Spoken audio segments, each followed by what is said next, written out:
Well, good morning, everybody. Afternoon, actually. It's Saturday, 27 June 2020, and we're here at the Fort Worth Aviation Museum, home of the most touchable warbirds in Texas. I'm here today with Rich Garrett, and Rich is going to tell us about his experiences with the A-7 and the A-4 Skyhawk. So the subject we're going to start with is the A-7. First of all, Rich, tell us the years you were in the Navy. I was in the Navy from November of '71 until about summer of '87. Okay, and tell us a little bit about what your training was, what your rank and rate, and where you served. Okay, I went to Nashville, Tennessee for aviation weapons training for radar weapon systems. And from there, went back to NAS Dallas, which is where I originally enlisted. And then I stayed with F-8 Squadron, repairing F-8 radars in the AIMD. Was attached to a squadron at the time. From there, I got new orders to VA 304, Alameda, Naval Air Station Alameda. Was there from the early or late spring of '72 until the summer of '75. Now, was that your first introduction to the A-7? That was my first introduction to the A-7. All right, let's just walk over here and get some looks at it. Now, what was your job with the A-7? Well, when I first got there, the first training I was involved with was becoming a plane captain, to be familiar with the aircraft and its capabilities and familiarity of it. From then, working on the line, which was about a year, not quite a year and a half. And then I went to the shop and started working, and my rate was the Aviation Weapons Fire Control, or we call it AQ. I was a third class at the time, and we worked on the APQ 116 radar. Okay. So, tell us about being a plane captain, first of all, because that'll give us an opportunity to walk around the airplane. Sure. So what was your job? What did you do with the airplane as a plane captain? My job was start to finish to go through the aircraft and make sure it was flight ready. Well, let's go ahead and show us. Walk up Okay. to the airplane and tell me, All show right. us what you used to What do. you do on a walk around, the first thing on a walk around you do is you come to the nose and you start looking at things such as the nose gear and the landing setup, tires, capabilities of that sort. Then you start walking around the aircraft looking to take off things such as pitot covers and the red covers. Okay, well, let's go ahead and show people. Let's walk around and do that. So what are you looking at on the landing gear? On the landing gear, you look at the launch bar to make sure that all the launch bar pieces are in good shape, everything's connected properly. Now, you're talking about this big white piece here, right? This is the launch bar right here. And what's the job of the launch The bar? launch bar is when you go on an aircraft carrier, that comes down and goes to a shuttle on the aircraft deck. And the shuttle comes up and grabs the back of this launch bar. And at that point, if you're getting ready to do the first phase of getting ready to launch the aircraft. Okay, so now on the F4, well, on the A4, and we can point that out, it had hooks with a bridle. Yeah. So this didn't require any extra pieces this way. No, the bridle was a separate piece of equipment that was beyond the aircraft to be on the aircraft at all. So it has hooks on the A4 for the bridle to go to, and that goes to a shuttle and takes the place of that launch bar. Okay. So this is the pitot tube and the covers, so you wanted to make sure the covers are off, right? Okay, the covers have to come off for obvious reasons. For equipment, the aviation equipment in there, it has to have proper heating at altitude, things of that sort. Okay. And I don't know that we've mentioned this before, but the device here below it, if you want to point to it, is the refueling probe. That's an air refueling probe. And it comes out at an angle, so Right. it kind of sticks out when it's time to go to the Comes out tanker. about 4 foot. Okay. So then what did you do after you looked at this part of it? Okay, from there you start walking to your left and you start looking at things such as anytime you have a window like that, there's some type of viscous damper where you need to look at some type of fluid level to make sure it's in the green zone. So that's like a sight gauge. That's a sight gauge. That's Okay. what that is. Okay. Now make sure the panels, such as this panel, this is for the 20 millimeter cannon where you take the shells out once you come back from a flight. So that was where the magazine for the gun would go, was right there? Well, no, the magazines go up top, see where it says rescue up there? Oh, yeah. Okay, you pop that open and there's a whole gun canister that drops down. It's a tall canister. Okay. 20 millimeter. Okay, but this one was to check the gun itself, because we can see the gun. We can see the gun came out right up here. Right. Okay. So it's a very long 20 millimeter. It sticks way back up in here. Okay, then what's next? Then you start looking at panels to make sure they're closed up and they're flush like they're supposed to be. That all locks are locked. This is a partial avionics bay too. Some different types of equipment to run other things inside here. Okay, so this is all black boxes inside black these boxes, things, right? And stuff like that. Some gauges and some receivers and stuff are in there. Transmitter receivers for the AT, or what they call them. Okay. Transmission. Okay. Then you start looking at stations. You make sure that all the station panels are closed and locked up. I don't mess with the ordnance.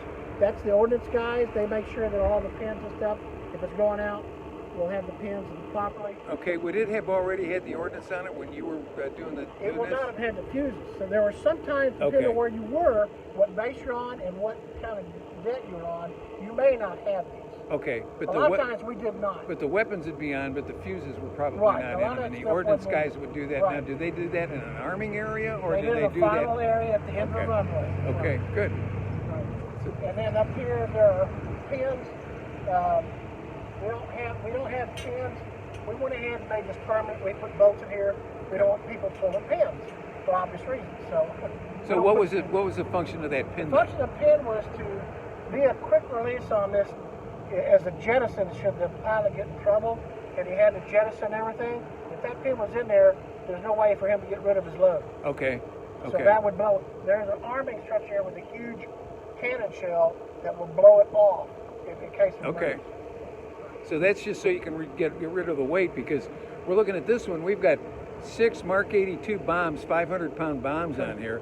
So we're looking at least 3,000 pounds of weight just sitting here with these 6 weapons. Not to say nothing of what the multiple ejector rack weighs and the rest of that. And this is just a kind of an example load. It was not unusual for how many bombs to be on one of these airplanes? Oh, you could have every one of these stations actually could be full of these. Okay. Every one of them. So you could have 18 bombs per side? You could have 18 bombs per side. Wow. That's a lot. One other thing is, a lot of times, depending on where they were going, on the inside they would have a fuel tank they could run if they were doing extended. And they may not necessarily carry a full bomb on back there. Well, but this airplane, even as it stands, without extra fuel tanks, could still carry almost 5 hours worth of gas. Yeah, I mean, the saddle tanks and everything. Yeah, when I'd control these on the range, we always knew we were in for a long day because they could stay out there as long as we could. And I know the one thing that we never wanted to hear when the guys, when the flight showed up is, well, we've got 28 Mark 82s and we want to do single runs. Yeah, so that meant we were going to be out there running to target all day. They might run us out of Willie Pete rockets. Yeah, so let's continue walking around here a little bit. So when you're looking, in a lot of cases, as a plane captain, the wings on the aircraft are going to be up, okay? And there's a wing lock that goes in here to keep the wings, because when a static condition, the hydraulic pressure goes away and the wings start falling down. So you have to put wing locks in. So you make sure the wing locks are in most cases. Every case, actually, they'll always be in. And where's that joint? Right there by the. Right here. It's right here by the. It's right here by this station, isn't it? Yeah, you're right here on. You can't really see it, but it's up. Well, we maybe can see it from behind the wing. Yeah. Let's walk around the wing. You're looking, and if you notice up on top of the wing, see that little bitty piece of tag sticking up? Yeah. That tells you that your wing's not locked. Okay. So that's one thing you check on the final check. Make sure that red flag, that's supposed to be red. Okay, so that would be down. That way you know the wing is locked before you go off. And the pilot can probably see that from the cockpit, right? Okay. Okay. Check to make sure that you don't have any cracked glass on your lights, things of that sort. Yeah, and you can see they can see the hinge on the wing right up there. You can see the hinge up pretty easy there. And it's a big lock. That thing is probably about this tall, about that wide. Okay. Weighs about 50 pounds. Okay. So what are we looking for here in the backside? Okay, start looking back here and you start looking across and you look up the tail to make sure there's nothing coming off up there. Any of the antennas are not loose or anything like that. You looking back at the gear here. You want to make sure that your down locks on your wheels are on. And this is just a pre-turnaround, remember. And then you check air pressures here. Up inside there are bottles that are bottles for different types of systems, hydraulic systems. Okay. And as a plane captain, when you're doing as a final check, I don't think we can see any of those. It's hard to see in there, but you have to look at those when you're actually turning up, when you're sending them out, because there's certain checks and there's filters you need to. So you're doing this when the engine's running, or the right engine's when the not engine's running? on your check when you're going out. Because you want to do that to see whether you've got any leaks. Yeah, you want to make sure you don't have any hydraulic leaks. So this can be pretty noisy environment. It's very noisy. Okay. Very, very noisy. But you're all wearing eye protection and ear and hearing protection Cranium too, right? helmets, that we're not wearing here in case you Yeah. have stuff you don't run into and knock your head. Looking at that, again, you look around. Normally the tail hook is in an up position. Okay. Because it's got to be up for him to test it before it goes out. Right. He's going to lower it and raise it, He's right? going to lower it, and I'll come back here and I'll kick that thing, make sure it's real hard. If it's loose, that means you'll have no pressure. That tail hook. Okay. Okay. And this is a fairly short tail hook too. I mean, the A-4's got a much longer. You don't have tail much hook. room when you hit that deck. Okay. Okay. So, make sure your leading edges are not messed up. Your trailing edges are clean. And you're looking up, looking down the side. Make sure there's not any screws exposed anywhere. You're looking up, doing the same thing there. As you walk around. Now this is not a supersonic airplane. No, this is there's no afterburner on this. No afterburner at all. This series. The only real series that had one was not even a real production series. Okay. At the very end, so you didn't see that. But it's a lot like the F-8, and the original design was taken from the F-8, which of course was a supersonic airplane. Right. Same situation here, walking around looking at the same here. That's actually my squadron. Covers right there. Let me get that up here so people can see that. Okay, Attack Squadron 304. What was the nickname? That one, it was the Firebirds. Firebirds, okay. Firebirds. Everybody wanted the Firebirds. For some reason, everybody liked it. Okay. We're doing basically a reverse process here on the pre-check walk around. Looking down again, the locks. Looking up in, there's actually hydraulic filters up there that have a pin. Okay. And if they're contaminated, which means your suit's going to be contaminated, which means your suit may quit on you. So you have to feel up on top of the filter and see if there's a pin right. There's a pin up there, then the plane. And where is this? It's in the wheel well, up in the very top. Oh, okay. In the nose wheel well or in the main? Each wheel well has one. Okay. Yeah. Okay. So, but now you didn't do anything with any of the ordnance. You didn't deal with switches on the MERS, none of that stuff. That was all the Ordies that did that. Yeah, okay. Ordies did all that. It's very rare that once in a while, depending on what was going on, you might, but you let the Ord guys work that when you do the walk. Apparently, we never messed with it. Got a question here from Michael Lafferty. He says, was the Navy or Marine A-7 ever used as a fastback? Well, first of all, the Marine Corps never flew the A-7s. Only the Air Force and the Navy flew the A-7s. But I don't believe that the A-7 was ever. I know it was never used by the Navy as a true FAC airplane. There may have been situations where somebody controlled their own airstrike, but it was never used as a true FAC airplane. And I don't believe the Air Force ever used it in that role either, other than the fact that it was a ground attack airplane. On this side, there are a couple of things that we did. In order to start the aircraft, you had what we call a hopper, which is a piece of equipment which blows. It's a jet engine in itself, and you hook it up, and it goes into this panel right here. There, inside this panel, there are things that we look for. The engine's not there, but there's things that we look for in the engine. There's indicators that we look for in there on the engine to make sure that they're properly addressed. Okay, well, our time is running down, so let's go over to the A-4 right now. Okay, all right. So now, when did you work with the A-4? Was that before the A-7 or after? Before the A-7. Okay. When I first got into this squadron, the A-304, we had the A-4 Charlie, and it was identical to this other than the marking. And it's totally different aircraft. It's got so many names, I don't know if I can name them. Well, now we don't have a tail hook on our A-4, but I know Rich has got something in his pocket that he wants to show everybody. Okay. I don't know if you can see that or not. Yep, they can see that. That's a holdback boat. This holdback boat is what goes on the tail hook, and there's a receptacle up on the tail hook down the A-4, a receptacle up here, and a cable, and this goes into that. So the hook is up, and this comes down, and you got a holdback down here. Another end looks just like it. So when they put that harness on the A-4 up front to do the launch, they'll pull that taut, which pulls this cable taut, which the holdback gets stressed. In other words, you're ready to go. And when they push the button and they launch that thing, this holdback boat has got the correct pressure to let it go. When it does, it's like a little fuse. It just lets loose so it can take off. Well, actually, it just extrudes it because this thing looks like a barbell initially, but it's stressed so that it will fail at a certain pressure. Right. And the old airplanes had these, and Rich has got one of these and wanted to show it to you. This was always something. You usually don't get these because they usually go upside the aircraft carrier. Yeah, they do. They go over the side of the boat or something like that. So let's see. Okay, we've got that last question. So now, what was your job on the A-4? A-4, I did turnarounds with another plane captain. I was still kind of new, so I was still going through the plane captain. Oh, something here. This chaff dispenser. This is for in case you get into some heated chases with somebody like a MiG or Sam. Okay, so this is chaff and not flares. It's chaff. Actually, I'm trying to remember. This one may have both of them. Okay.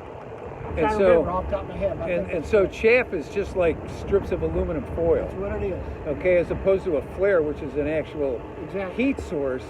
So a missile, whether it's a radar or whether it's IR, it's going to hopefully go after the chaff cloud and go after that kind of stuff. Right. Chaff was to avoid radar detection. Flare was if it was already on the way. Okay, and there's multiple charges in here too. It's not a one and done. Yeah. Okay. A lot of charges. Okay. So we showed this on the helicopter. They had them on the F4. They had them on virtually everything. And it's part of the electronic warfare countermeasures. It's as simple as you can get. Now this one is set up to do. This one can actually carry a lot of load. Not as much as the A-7. They call the A-7 a bomb truck. This is a finesse plane. I'd call it a finesse plane because it can get in and out of places pretty quick and be gone before you know it. It was a little hot rod. It was basically called a hot rod, and it had a great engine in it, a reliable engine. It separates in the center of the fuselage, the back of the fuselage comes off. The engine can come out. They can do an engine chain in less than I think 45 minutes. Well, yeah, right there where that air scoop is where the fuselage separates. Right. Pull the tail off with one trailer. The engine's exposed. You unbolt the engine, slide it out, put a new one in, and I know I was in an A-4 squadron, and so they could do pretty much of a quick change on the engine, probably within a couple hours, if I remember right. They can have the engine out in 45 minutes and going back in and probably in an hour. Yeah. I mean, it'd be quick. They could turn around for another 5 minutes. Yeah.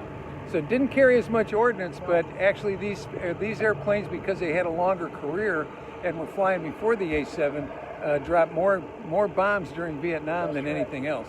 So what else you want to tell us about the walk around on this one? Well, this particular aircraft, if you notice, it's got a very small cockpit. So most guys that flew this were pretty small guys, generally, and they were born to get in that cockpit. I was 5'10", and I just fit in it just almost perfectly. Anybody taller than me, there were issues with some guys if they were too tall. There was concern about them losing kneecaps if they had to eject. It's tight. Yeah. It's very tight. The A-7 is a little bit more forgiving on that. Not much, but a little bit more. So what else do you want people to know about this airplane? Now, you also worked, you said avionics too, right? Yes, I did not work on the aviation on this one, the radar on this one. This was an older system. It's a 54, AM54. I'm trying to remember now what the model was on. And how long did you have to go to school for that? It was roughly about 4 months. Okay, did you go back to Millington for that again? Yeah, I never left Millington. I went from one school to another school. Oh, okay, okay. Just a dime, just kept going until I got qualified and then left. And how many years were you in the Navy? Active, about 8, and active, and the rest reserve up to 87. Okay, and what did you retire as? E5. E5, okay. So what else do you want to show people on this one? We got a few more minutes. Well, this one, that's about this one.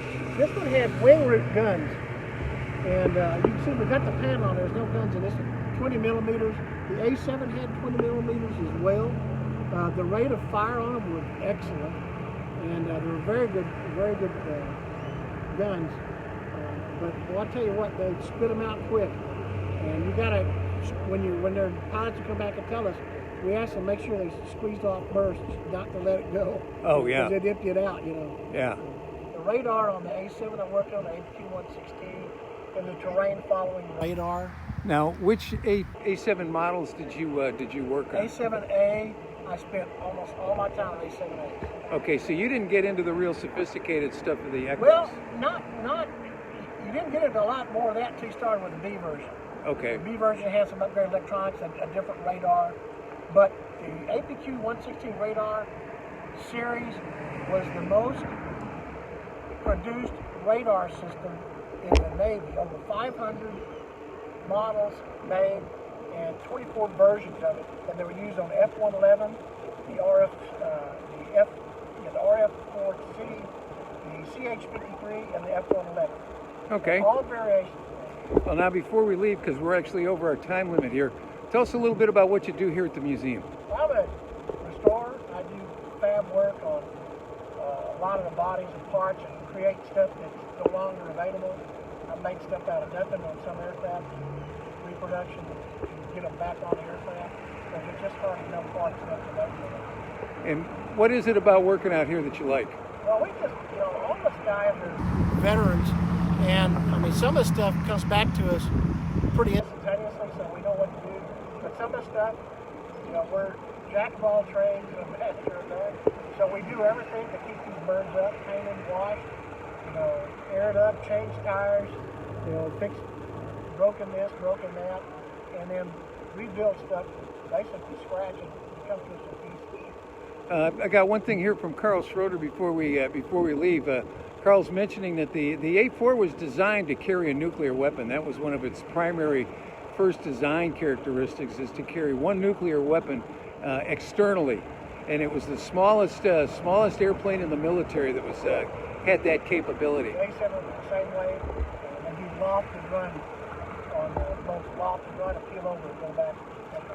Well, I can tell you that from my standpoint, I've controlled lots of A-4s and lots of A-7s with the OV-10 and that kind of thing. And for right now, we're getting up to our time limit. So I'd like to thank Rich for being here today and doing one of our Aircraft in Action series for us.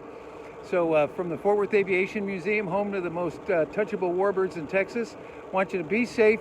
Rich and I both have our masks. They're down right now because we're here and talking, so you don't hear a moo moo moo. So we're all being socially distances here. We're wearing our masks. We're hoping this will all be over soon, and so we can be out, be operating full time. Right now, we're just open Saturdays from 9 until 2. And so at any rate, once again, Rich, thanks for being with us. And for everybody else out there, have a good 4th of July weekend. We'll be back with you next Wednesday. Don't know what the subject is going to be yet, but we're going to come up with something. So thanks a lot, folks. Have a good weekend.